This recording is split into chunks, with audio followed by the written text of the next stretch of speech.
Chapter 3. Return from the corporeal to the spirit life. The soul after death. Question 149. What becomes of the soul at the moment of death? The answer: it becomes again a spirit. That is to say, it returns into the world of spirits, which it had quitted for a short time. Question 150. Does the soul after death preserve its individuality? The answer: yes. It never loses its individuality. What would be the soul if it did not preserve it? Follow-up question: how does the soul preserve the consciousness of its individuality, since it no longer has its material body? And the answer: it still has a fluid peculiar to itself, which it draws from the atmosphere of its planet, and which represents the appearance of its last incarnation, its perispirit. Follow-up question: does the soul take nothing of this life away with it? The answer: nothing but the remembrance of that life and the desire to go to a better world. This remembrance is full of sweetness or of bitterness, according to the use it has made of the earthly life it has quitted. The more advanced is the degree of its purification, the more clearly does it perceive the futility of all that it has left behind it upon the earth. Question 151. What is to be thought of the opinion that the soul after death returns to the universal whole? And the answer: does not the mass of spirits, considered in its totality, constitute a whole? Does it not constitute a world? When you are in an assembly, you form an integral part of that assembly, and yet you still retain your individuality. Question 152. What proof can we have of the individuality of the soul after death? And the answer: is not this proof furnished by the communications which you obtain? If you were not blind, you would see. If you were not deaf, you would hear, for you are often spoken to by a voice which reveals to you the existence of a being exterior to yourself. Kardec adds, those who think that the soul returns after death into the universal whole are in error if they imagine that it loses its individuality, like a drop of water that falls into the ocean. They are right if they mean by the universal whole of the totality of incorporeal beings, of which each soul or spirit is an element. If souls were blended together into a mass, they would possess only the qualities common to the totality of the mass. There would be nothing to distinguish them from one another, and they would have no special intellectual or moral qualities of their own. But the communications we obtain from spirits give abundant evidence of the possession by each spirit of the consciousness of theme, and of a distinct will personal to itself. The infinite diversity of characteristics of all kinds presented by them is at once the consequence and the evidence of their distinctive personal individuality.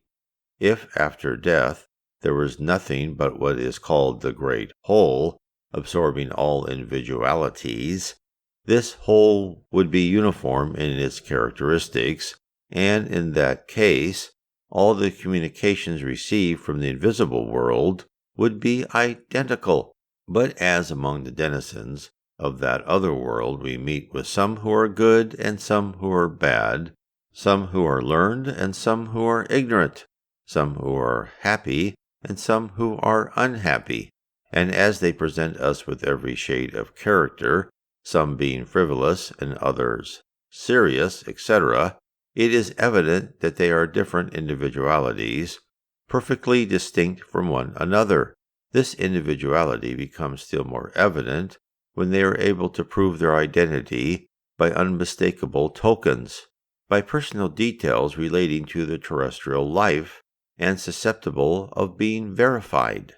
And it cannot be a matter of doubt when they manifest themselves to our sight under the form of apparitions. The individuality of the soul has been taught theoretically as an article of faith. Spiritism renders it patent as an evident and, so to say, a material fact. Question 153. In what sense should we understand eternal life? And the answer, it is the life of the spirit that is eternal.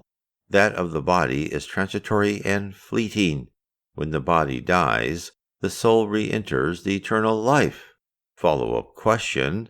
Would it not be more correct to apply the term eternal life to the life of the purified spirits, of those who, having attained to the degree of relative perfection, have no longer to undergo the discipline of suffering?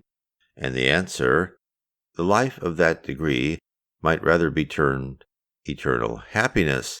But this is a question of words. You may call things as you please, provided you are agreed among yourselves as to your meaning. Separation of soul and body. Question 154. Is the separation of the soul from the body a painful process? And the answer is no. The body often suffers more during life than at the moment of death, when the soul is usually unconscious of what is occurring to the body. The sensations experienced at the moment of death are often a source of enjoyment for the spirit, who recognizes them as putting an end to the term of his exile. Kardec adds, in cases of natural death, where dissolution occurs as a consequence of the exhaustion of the bodily organs through age, man passes out of life without perceiving that he is doing so. It is like the flame of a lamp that goes out for want of ailment. Question 155. How is the separation of soul and body effected? The answer, the bonds which retain the soul being broken, it disengages itself from the body. Follow-up question. Is this separation effected instantaneously and by means of an abrupt transition? Is there any distinctly marked line of demarcation between life and death? And the answer, no, the soul disengages itself gradually. It does not escape at once from the body, like a bird whose cage is suddenly opened. The two states touch and run into each other, and the spirit extricates himself little by little from his fleshly bonds, which are loosened but not broken. Kardec adds, during life a spirit is held to the body by his semi-material envelope, or perispirit. Death is the destruction of the body only, not of this second envelope, which separates itself from the body when the play of organic life ceases in the latter. Observation shows us that the separation of the perispirit from the body is not suddenly completed at the moment of death, but is only effected gradually and more or less slowly in different individuals. In some cases it is effected so quickly that the perispirit is entirely separated from the body within a few hours of the death of the latter, but in other cases, and especially in the case of those whose life have been grossly material and sensual, this deliverance is much less rapid, and sometimes takes days, weeks, and even months for its accomplishment.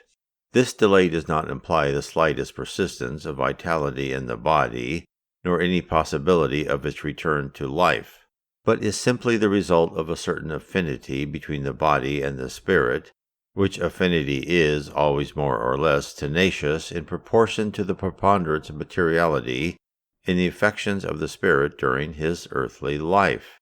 It is, in fact, only rational to suppose that the more closely a spirit has identified himself with matter, the greater will be his difficulty in separating himself from his material body, while on the contrary, intellectual and moral activity and habitual elevation of thought effect a commencement of this separation even during the life of the body, and therefore when death occurs, the separation is almost instantaneous. The study of a great number of individuals after their death has shown that affinity which, in some cases, continues to exist between the soul and the body is sometimes extremely painful, for it causes the spirit to perceive all the horror of the decomposition of the latter. This experience is exceptional and peculiar to certain kinds of life and to certain kinds of death. It sometimes occurs in the case of those who have committed suicide. Question 156. Can the definitive separation of the soul and the body take place for the complete cessation of organic life? And the answer: it sometimes happens that the soul has quitted the body before the last agony comes on, so that the latter is only the closing act of merely organic life. The dying man has no longer any consciousness of himself, and nevertheless there still remains in him a faint breathing of vitality. The body is a machine that is kept in movement by the heart. It continues to live as long as the heart causes the blood to circulate in the veins, and has no need of the soul to do that. Question 157. Does the soul sometimes at the moment of death experience an aspiration or an ecstasy that gives it a foreglimpse of the world into which it is about to return? And the answer: the soul often feels the loosening of the bonds that attach it to the body, and does its utmost to hasten and complete the work of separation. Already partially freed from matter, it beholds the future unrolled before it, and enjoys in anticipation the spirit state upon which it is about to re-enter. Question 158. Do the transformations of the caterpillar, which first of all crawls upon the ground, and then shuts itself in its chrysalis in seeming death, to be reborn therefore into a new and brilliant existence, gives us anything like the true idea of the relation between our terrestrial life, the tomb, and our new existence beyond the latter? And the answer: an idea on a very small scale. The image is good, but nevertheless it would not do to accept it literally, as you so often do in regard to such images. Question 159. What sensation is experienced by the soul at the moment when it recovers its consciousness in the world of spirits? And the answer: that depends on circumstances. He who has done evil from the love of evil is overwhelmed with shame for his wrongdoing. With the righteous it is very different. His soul seems to be eased of a heavy load, for it does not dread the most searching glance. Question 160. Does the spirit find himself at once in company with those whom he knew upon the earth and who died before him? And the answer: yes, and more or less promptly according to the degree of his affection for them and of theirs for him. They often come to meet him on his return to the spirit world and help to free him from the bonds of matter. Others whom he formerly knew, but whom he had lost sight of during his sojourn on the earth, also come to meet him. He sees those who are in eroticity, and he goes to visit those who are still incarnated. Question 161. In cases of violent or accidental death, when the organs have not been weakened by age or by sickness, does the separation of the soul take place simultaneously with the cessation of organic life? And the answer: it does so usually, and at any rate, the interval between them in all such cases is very brief. Question 162.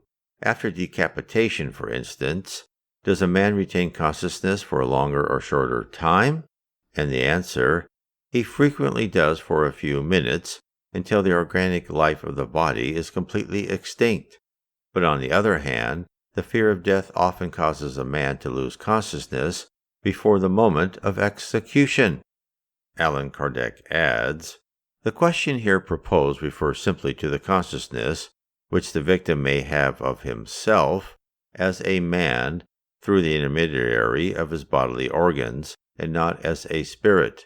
If he has not lost this consciousness before execution, he may retain it for a few moments afterwards, but this persistence of consciousness can only be of very short duration, and must necessarily cease with the cessation of the organic life of the brain. The cessation of the human consciousness, however, by no means implies the complete separation of the perispirit from the body. On the contrary, in all cases in which death has resulted from violence, and not from a gradual extinction of the vital forces, the bonds which unite the body to the perispirit are more tenacious, and the separation is effected more slowly. Temporarily confused state of the soul after death. Question 163. Does the soul, on quitting the body, find itself at once in possession of its self-consciousness? And the answer, not at once. It is for a time in a state of confusion, which obscures all its perceptions. Question 164. Do all spirits experience in the same degree and for the same length of time the confusion which follows the separation of the soul from the body? And the answer, no. This depends entirely on their degree of elevation. He who has already accomplished a certain amount of purification recovers his consciousness almost immediately, because he had already freed himself from the thraldom of materiality during his bodily life, whereas the carnally minded man, he whose conscience is not clear, retains the impression of matter for a much longer time. Question 165. Does a knowledge of Spiritism exercise any influence on the duration of this state of confusion? The answer, it exercises a very considerable influence on that duration, because it enables the spirit to understand beforehand the new situation in which it is about to find itself. But the practice of rectitude during the earthly life and a clear conscience are the conditions which conduce most powerfully to shorten it. Kardec adds, at the moment of death everything appears confused. The soul takes some time to recover its self-consciousness, for it is as though stunned, and in a state similar to that of a man waking out of a deep sleep and trying to understand his own situation. It gradually regains clearness of thought and the memory of the past in proportion to the weakening of the influence of the material envelope from which it has just freed itself, and the clearing away of the sort of fog that obscured its consciousness. The duration of the state of confusion that follows death varies greatly in different cases. It may be only of a few hours, and it may be of several months or even years.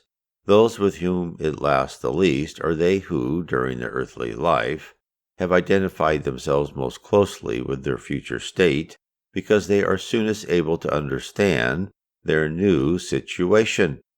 This state of confusion assumes special aspects according to characteristical peculiarities, and also according to different modes of death.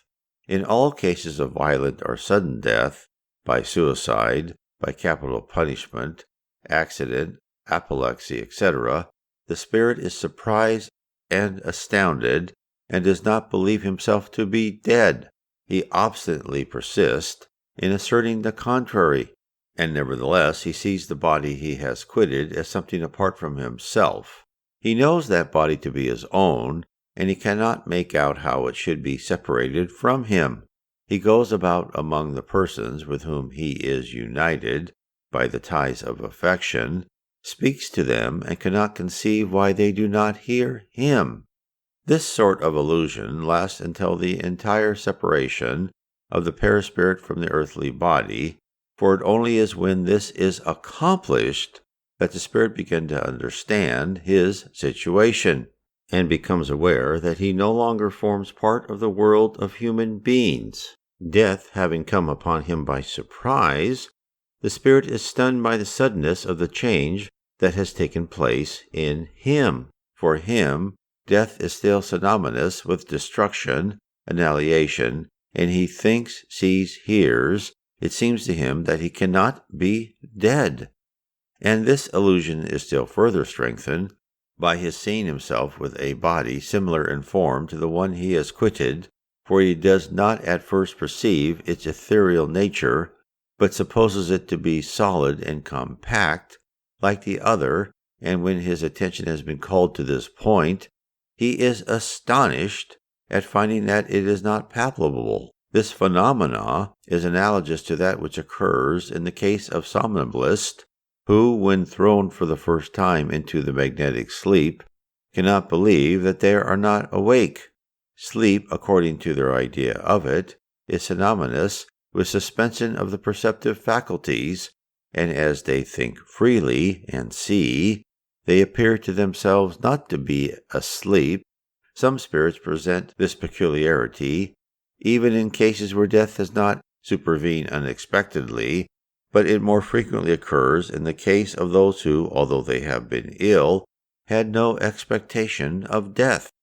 This curious spectacle is then presented of a spirit attending his own funeral, as though it were that of someone else, and speaking of it as something in which in no way concerns him, until the moment when at length he comprehends the true state of the case. In the mental confusion which follows death, there is nothing painful for him who has lived an upright life. He is calm, and his perceptions are those of a peaceful awakening out of sleep. But for him whose conscience is not clean, it is full of anxiety and anguish that becomes more and more poignant in proportion as he recovers consciousness. In cases of collective death, in which many persons have perished together in the same catastrophe, it has been observed that they do not always see one another immediately afterwards. In this state of confusion which follows death, each spirit goes his own way, or concerns himself only with those in whom he takes an interest. For those interested in learning more about Spiritism, you can find the entire The Spirits book on PDF. Look up Allan Kardec /PDF on your favorite search engine. If you wish to explore more about the levels of heaven and the attributes of a spirit and the future of earth, I suggest you read my series of 3 books, starting with Heaven and Below, next Spirits and the Spirit Universe, and the 3rd book, How Spirits Guide Us. God bless.